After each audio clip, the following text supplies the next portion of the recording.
Hi, everybody, and welcome back to the Your Fab Life podcast. Today, we have the pleasure of interviewing actress, philanthropist, and entrepreneur Sierra Payton. Thank you for joining us. Thank you. Thank you for having me. I'm super excited to be here. Yes, yes, yes. So the audience listening, Sierra and I go way, way, way back. Way, way, way back. We, Way, way. we, you know, have been on this Hollywood journey forever, and obviously, we're recently seeing some successes. But I think it's really easy for people to see the end of the journey, and not really see like what it takes to get there and how much consistency, dedication, patience, all those things that we'll talk to you with today, how it takes all those things to really succeed. So with that being said, that's a great transition into my first question. um, did you choose your profession in entertainment, like actors? Do you think you chose it, or do you think it chose? Oh, that's a really good question, Jay. I think it's a little bit of twofold, like I do like to I am a person of faith, and so, I do believe that, you know, um, to get all spiritual and religious, I think, God is definitely, guiding me to places and stuff. And so I think, really early on in my childhood. And it's always really, when I do these interviews, it's challenging to kind of talk about the backstory without kind of, shedding a little bit of light along like of the challenges and stuff.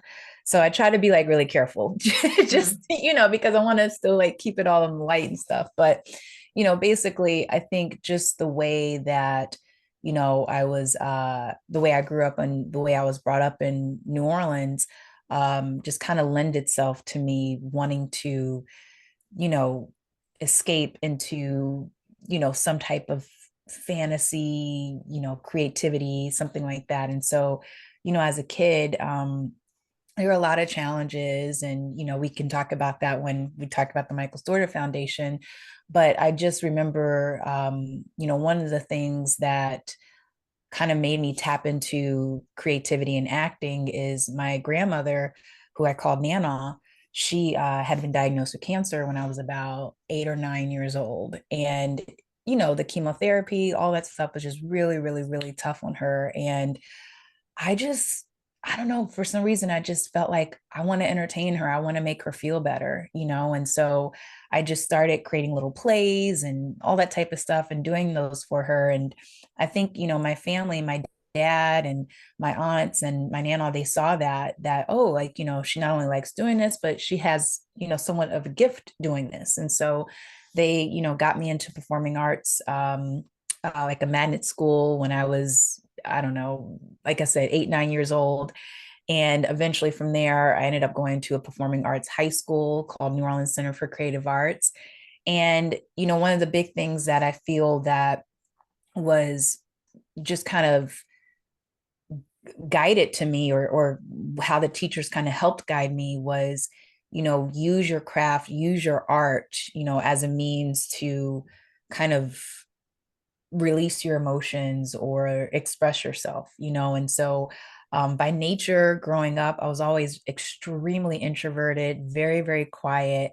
And, challenges were going on, but it was always just something really beautiful. And I don't know, just amazing that would happen whenever I would open up a script or, get up on stage or learn a monologue or something. And so, a part of it, I think, just on a spiritual level, it was something that I feel like chose me or was kind of like putting me to do. And now I'll be honest, there have been times where it's been really, really challenging. This is definitely not an easy career. And so I've thought about quitting, and I have quit before, but Mm. it's just like Yeah, those yeah. times happen, and it's just like next thing I know, I book something, or Right. and so I just always look at that and I'm like, okay, that's God, telling Telling you me, to keep guiding me going. It's not to just keep another going. sign. I always tell Yeah, God, just give me one little Hail Mary, and then I could just, get to the yeah, next step. Like, you see me exactly, trying over here. Well, exactly. that's a good transition to the next question because obviously, people know you on the Oval, BET. You play the wonderful Wendy Williams. I mean, you've had a lot of successes recently, and I know you're working on other projects. So, you get to transform into all these people, especially when I mean, that probably was so fun to just completely escape into someone else. What would you say is the your favorite part about being an actress, and then maybe the most difficult part about being an actress? Because you already hinted that there's some difficulties. Yeah, I think my favorite part is what I'm really learning now more than anything is that, the gift of being an actor is that you never know whose story you're actually playing. I know a lot of times you're playing these fictional characters and sometimes we're playing, by like biographical, figures like, Wendy Williams, but you just never know whose story you're actually stepping into.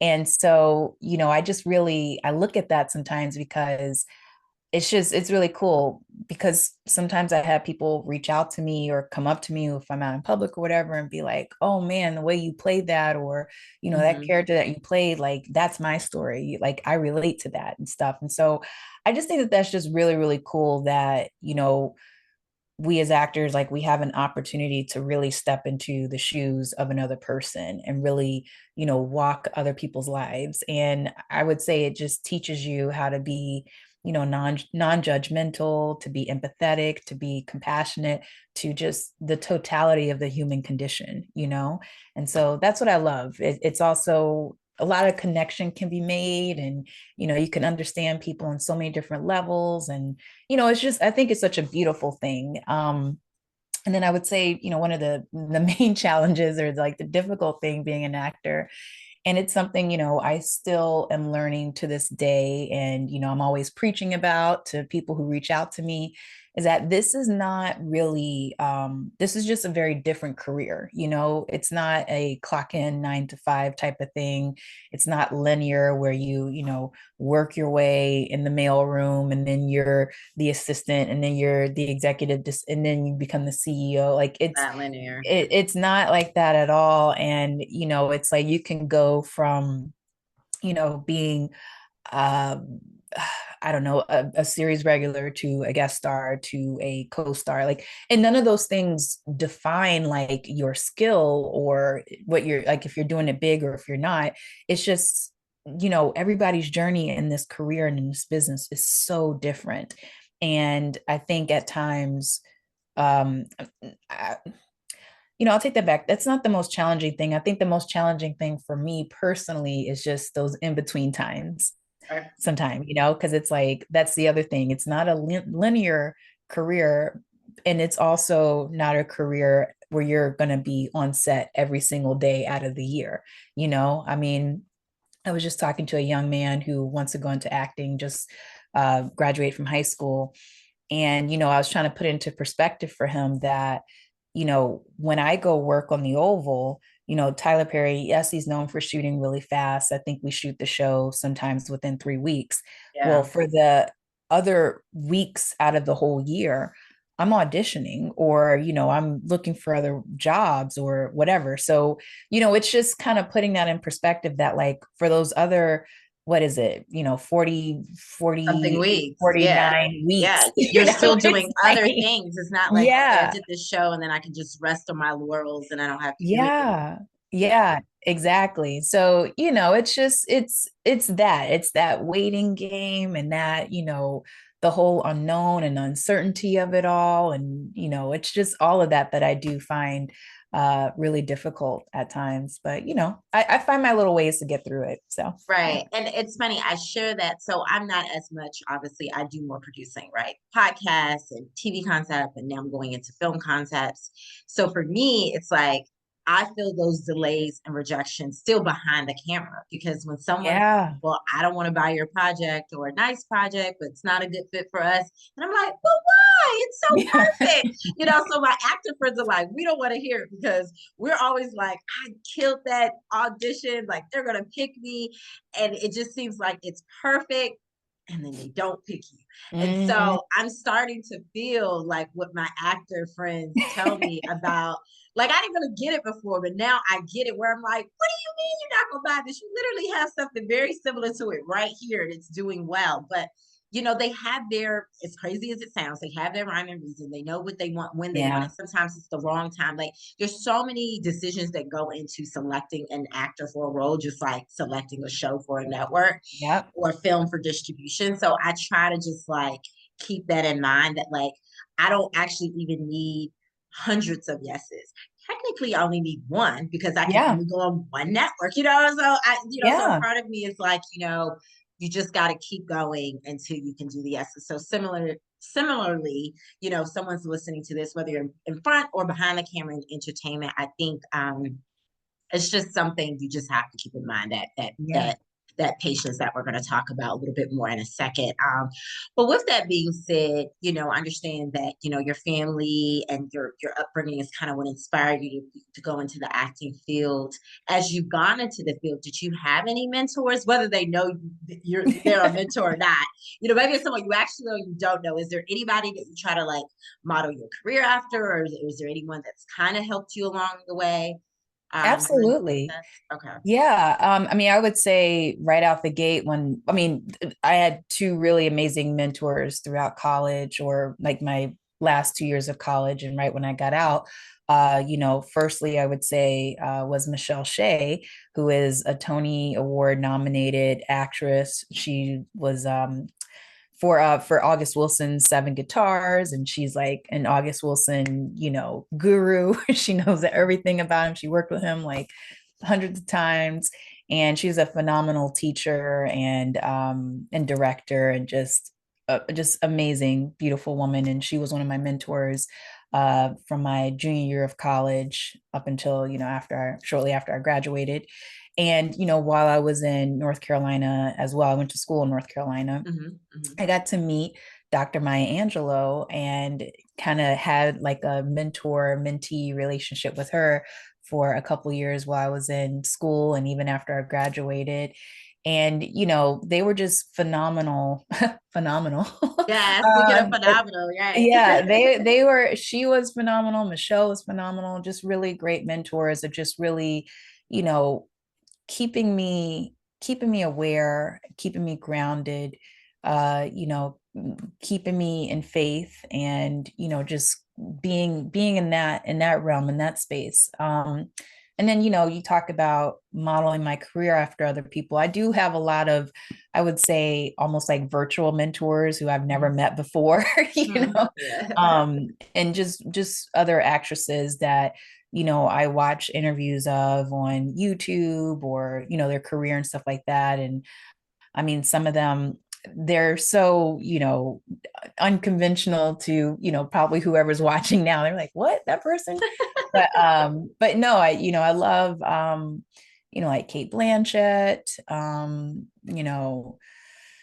gosh, Kate Blanchett, Halle Berry, Angelina Jolie, um, Gina Torres, Mhm. just there's so many. I mean, I actually used to have a list written down of like the actresses, Rosario Dawson, just actresses that I feel like have a similar vibe to me at times. That whenever I watch them, they move me and I'm like, man, how do they do that? And then I like listen to interviews about their backstories and everything. And I don't know, just really, really, just cool stuff about them that makes me gravitate towards what they're doing in their artistry. And I would love to have careers like those ladies or something Well, similar. I have a random like connection now to Gina Torres. She actually partnered with Kerry Washington and a couple of other Black TV actresses to promote Oh, the Black yeah. TV Lawyer T-shirt that's recently gone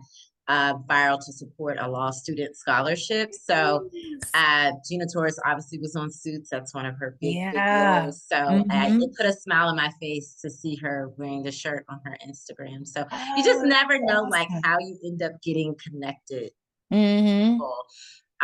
So yeah, I I definitely love that. echo just looking at certain women in their careers and how you just never know how things will come full circle. You never know who you meet and you connect with. That's why I just always tell people it's just good to be kind to everyone. Yeah. And I got to just say really quick too, Kerry Washington's one of those, virtual mentors of mine Yeah, too. for sure. Just, For sure. oh, I think she's a big one she's on everyone's incredible. list. And she's Yeah. awesome. I actually spoke to her the other day. She actually called me. So Oh, yeah, wow. so That's so she cool. she is definitely an advocate and she uses her acting role for change, but also just like outside Mhm.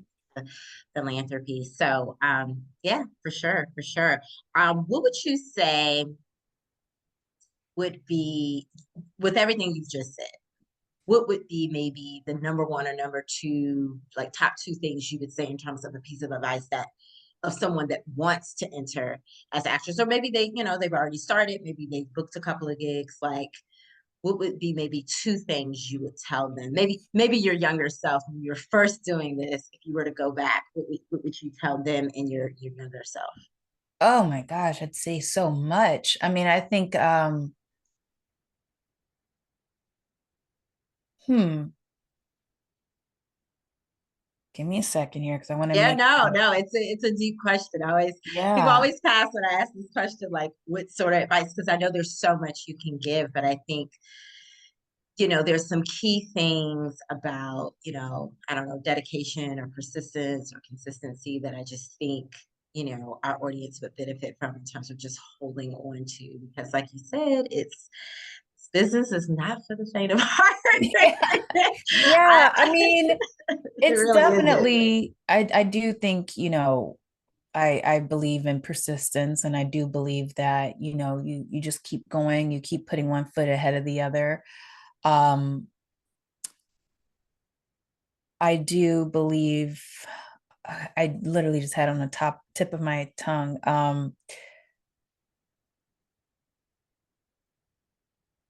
I believe that don't, don't let what you do define who you are. I mean, I think that, I saw it right when I graduated from college and, even now with the social media and stuff like that, you know, Mhm. so often, and even when I like talk to other actors too, it's like, if you haven't been on TV or if you haven't worked in a while, if you haven't been on, something that everyone knows or whatever, then, you're not an actor or you don't feel like an actor. And I think that's such poor thinking on people who aren't actors, like, because there's that big thing of like, well, have I seen you in anything? Have you Right. done anything? Exactly. And Exactly. I don't know who you are if I haven't, and it's just like, that can be just so dangerous. I feel like sometimes, not only for like general public, but just for actors, because you know I think we wrap so much of our identity in if we're working, in who we are as an actor. And my fiance, he's always like saying to me, not always, but he's said this to me before, which you know it's resonated so deeply. But it's just like, if it were all to end today for me, in terms of like career or whatever, you know I've played some really cool roles. I've had the opportunity to, not only, let's forget about the Wendy Williams and the Oval or, whatever, but like I've done some really cool plays. I've, played some really, cool roles on, as guest stars or co-stars on TV shows. I met really amazing people. I got to, give life to, a character. And so, at the end of the day, like, I did something, I went for it and I did it. You know what I Right. mean?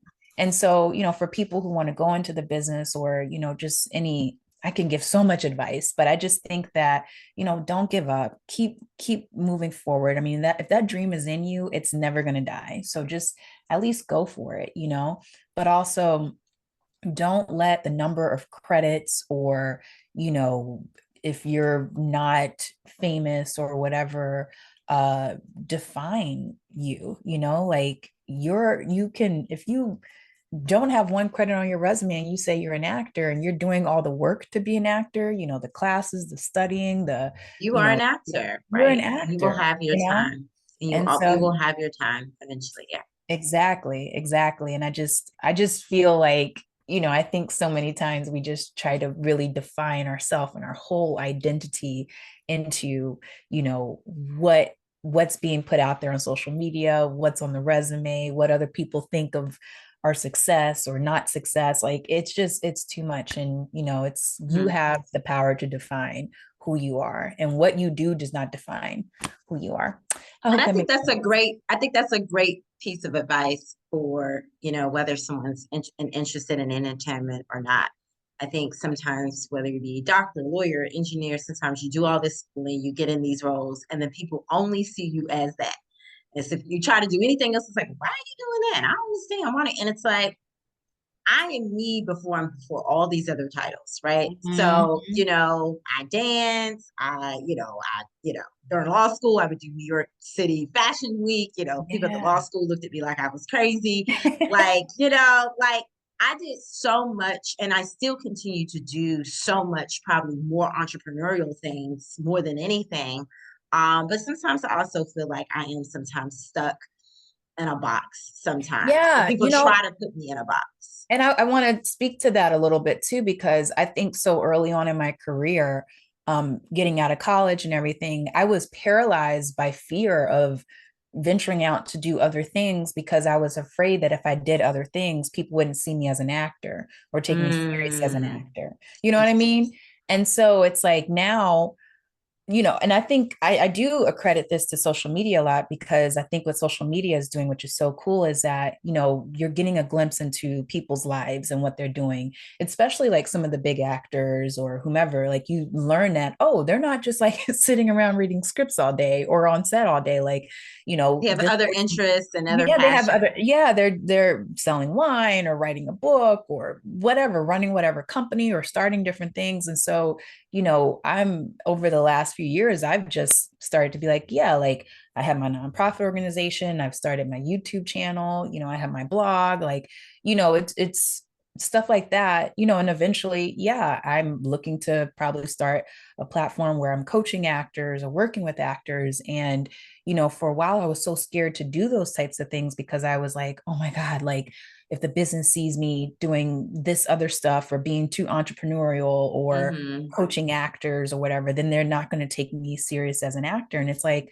I think those things enhance your artistry or your creativity, because again, you're connecting with people, you're living life, you're not just waiting for the phone to ring or an email to come through saying, hey, they want you for this role, so Exactly. yeah, I think we got to No, be multifaceted and multifaceted. well-rounded. Yeah. I agree. Well, and I don't know how you'll answer this question, but if you had not become an actress, let's say you decided to go down a different path, what would that path have been if you did do acting? Because not sure, what did you go to school for? What did you go to I college went to for? school for acting, Oh, you and went for acting. yeah, Okay. So I you went to actually went for acting. So let's yeah. just say for whatever reason, you're like, you know what, I changed my mind. I want to do X. What do you think it would have been? I for sure, I think I would have gone into the medical field and be a Interesting. doctor. Yeah. And I even, it's funny because sometimes, I mean, look, I am not interested in going back to school at all, but sometimes I'm like, man, I could see myself, either I could being totally see you as a being a psychologist because you have like this very yeah. soothing. And my friend, she's, because there's psychologists and psychiatrists. So she's the one that, so they Mhm. both, one goes to med school, one I think can give medicine, the other one Yeah, can't. yeah. Psychiatrist Um, gives medicine and psychologist right. tells But you no, to take medicine. I could see you totally doing that because you connect Mm. with people so well. And I know it's obviously a lot of schooling, but yeah, Yeah. I could totally see. And some people do like expedited PhD programs so they can become doctors in certain fields. I mean, like Yeah, you said, technically, you're not acting all the time. If something is pulling exactly. you to do something, you could do something online. So I See, don't know. I don't know how long med school would take, but I mean, a part of me is like, I'd be open to it. I'd love to like run my own practice and stuff. But I would say the other thing that I could see myself doing as well is like working for like the CIA or just Really? some type of like investigative like Oh, okay. crime something where I'm That's like, cool. oh, how did they let me figure out how they did this, and Well, it's so funny because there's so many shows like that where people are yeah, in these investigative roles. So yeah. yeah, well, I'll be honest. I've known you for a very long time. I did not know the answer to that. I did not know that you would be interested in being a doctor or possibly working for the CIA. I don't think somebody asked like, what else would she have done? I don't think I would come up with either one of those. So I like asking that question because I typically don't get it right. It's usually something like really cool. So that's a very, very cool What answer. about you? What would you do? I don't know. You know what? To be honest, I sort of do it now, but not all the time. But I really think I could have been. So I teach, but obviously adults, right? Hmm. But I think I could have been an elementary school teacher.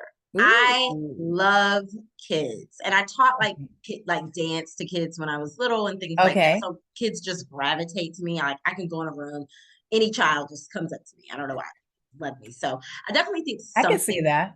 something with children for sure. So I definitely think because I like to teach, because I always say, well, what would you do for free? I really love teaching, and then I really love children. So yeah, I think in another life maybe I would have been some sort of like school teacher or something like that. So I like that. I like that. um but with that being said, as you said before, like Instagram has allowed us to kind of like peer into actors like yourself lives, like beyond just, these wonderful roles that you play. And I know, your nonprofit is something, even while you were climbing the ropes of becoming an actress, that was something you've always been a part of. So the Michael's Daughter Foundation, can you tell us a little bit more about it and how people can maybe find it and support it? Yeah, so the Michael Sort Foundation, it's my nonprofit organization that it started off as just a arts program about 13 years ago, 12 years ago. And then over the pandemic, we officially got recognized as a nonprofit, 501(c)(3). And basically what it is, we help to provide free and low cost arts programs to youth and families that have been impacted by the incarceration of a loved one. We also want to, branch out and provide resources, financial resources and scholarships to, those families as well. And, the big thing is that, mass incarceration really does affect us on all kinds of levels. And yes, it predominantly affects, Black communities, but, also Latin communities, Asian communities, indigenous communities, and, also white communities as well. And so, I learned about that, just how many people are affected by it while doing my one woman show called Michael's Daughter. So about what are we 2022, um in 2013, I would say. I maybe sooner than that. Anyway, the date doesn't matter. But I had written my own one woman show called Michael's Daughter. And that came out of just, again, just having to have this need to use creativity as an outlet for me. I was here in Los Angeles. I think it was 2010, actually. I was here in Los Angeles and just moved here and didn't really know anyone, was literally like sleeping on blankets in my little studio apartment. Um, and, just having a really tough time just trying to get my feet on the ground here in LA. And during that time, my father was incarcerated. And, since probably my middle school years, high school years, my dad he had some challenges, with substance abuse. And so, he had gone to prison and where he would go to jail for a couple days, so that was just something that I was, accustomed to. But I think, when I was out here in LA just trying to get my feet on the ground, um, it had impacted me on a deeper level because I was just having such a challenging time just trying to like, make my way. And I kept getting these letters from my dad, like maybe every other day. Like he was just writing me so, so, so much. Mhm. And I was ignoring the letters and didn't want to read them. And finally, I think I just had a cathartic moment in my apartment, of whatever, just trying to figure things out, another rejection, whatever. And so I started reading these letters from my dad, and they were so funny. They were filled with so much love and encouragement, but also he was telling me his story and kind of giving me an insight to what it was like growing up as a biracial man in the backwoods Louisiana, a byproduct of an interracial affair in the 1960s. Ku Klux Klan, burned crosses in front of his white mother's house, just all of these things. And, he also talked very candidly about the drug culture during that time. And so I just was like, man, I I need to make sense of all of this for myself and I just want to write it out. And so I wrote it out. And then I was like, I want to share his story, honor his story, share my story. and just, again, just have a creative outlet. And so I started doing this one woman show all throughout Los Angeles, and then got invited to San Francisco at the American Conservatory Theater, and then in New York. And without fail, Jay, every single time I would end this show, I mean, people would just run up to me and be like, this is my story. Like, my brother's in prison, my dad's in, or my mom, or whatever. And I mean, I was always just amazed by it, because it wasn't always like a Black person telling me this. It was like different ethnicities, different backgrounds. I mean, Democrat, liberal, Republican, whatever, you know what I mean? And I Just was shows that it affected every walk of so life. many Yeah. people. And I think for me, the catalyst was when I went and I did my show at this alternative high school in San Francisco. And these young people were expressing to me, how they wanted to tell their story and how me telling their story impacted them. And so that's when I was like, you know what? I want to do this work for young people in these same type of, similar circumstances. And so I applied for grant money, and, the city of Los Angeles funded the program. And then, now we're a nonprofit organization. We have some really cool partnerships coming up next year, which I still can't talk about. And it's driving me It's okay. insane. We will look for those up now. When we do want to find out the news, do you guys just Michael, sir, do you guys have a website, We have a Instagram? website. Yes. Okay. So, on the website is michaelsdaughter.org. And then social media across the board, we are at the MD Foundation. So at the MD Foundation. That's on YouTube, Instagram, Twitter. I don't think we have TikTok yet, but so yeah. So yeah. And of course you are, Sierra Payton on Instagram. Are you Sierra Payton on Twitter? Yeah, I'm Okay. Sierra Payton all across the All board, across the board. Very except for easy to find. YouTube. So Okay. somebody Okay. took Sierra Payton. So I had to make up something else. I had to do Yeah. actress Sierra Payton on YouTube. Right. So Right. But I'm sure they can find you, and I'm sure some of our listeners are obviously probably already following you and already watching you on your yeah. various projects.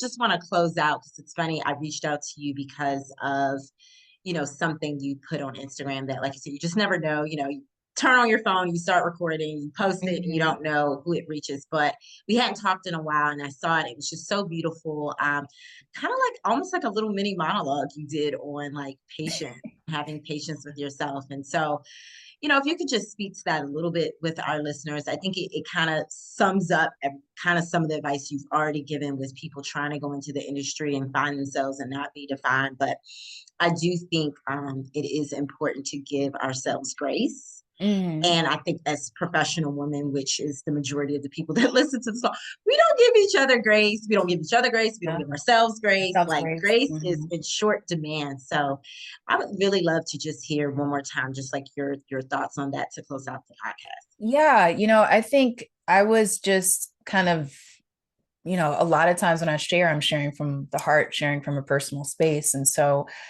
for me, I was just kind of looking over like, man, it's almost the end of the year, and I have bust my butt this year and didn't get the results that I was hoping to get. I got close on some things or whatever, but it didn't, things just didn't work out the way that I, at the top of the year was like, yeah, like this is going to happen. And I just had a moment too where I was like, well, okay, that may be the truth, but like you still got up every morning, you still went for it, you still, kept your head high, and you didn't let anyone's rejection or criticism, or you didn't let anything like put you down. You're still here, you're still going.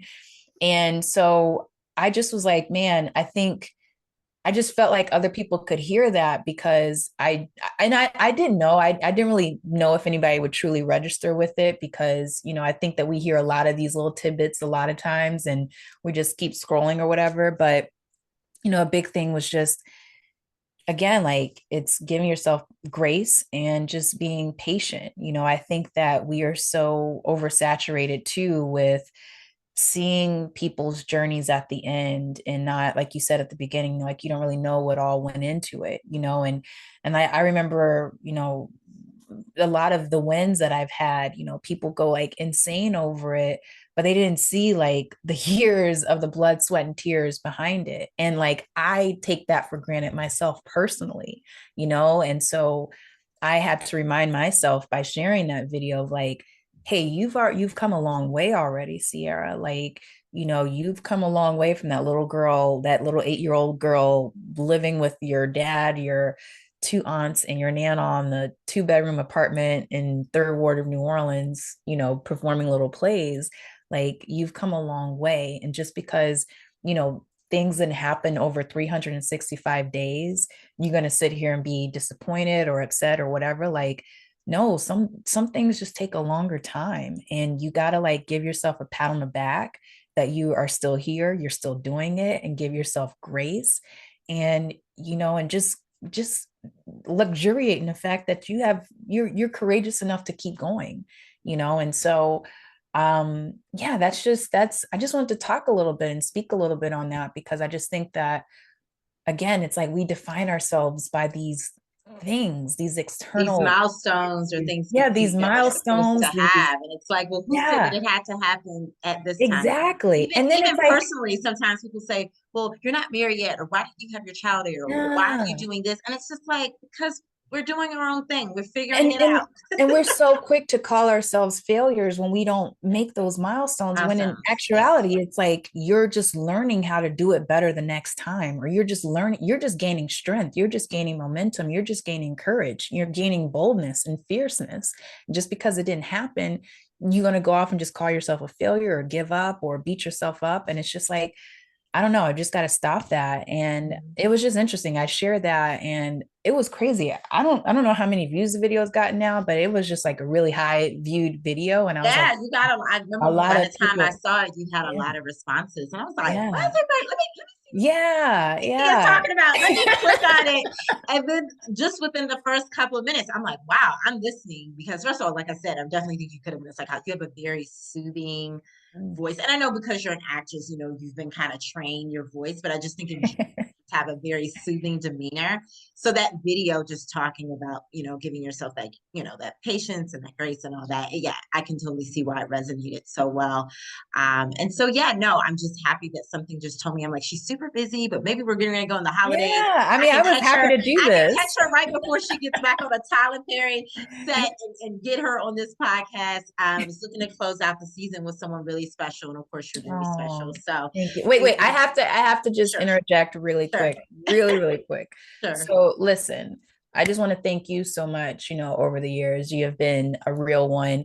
I mean, for those of you who are watching, I mean, Jay looked out for me during a really, really challenging and difficult, time in my life. And so, she says she likes to teach. That's real. Like she taught me some things, and it just really, really helped me out during a really tough time. And so I just want to thank you, and I just want to recognize, your support and your love and, just everything. And so thank you so much, Well, Jay.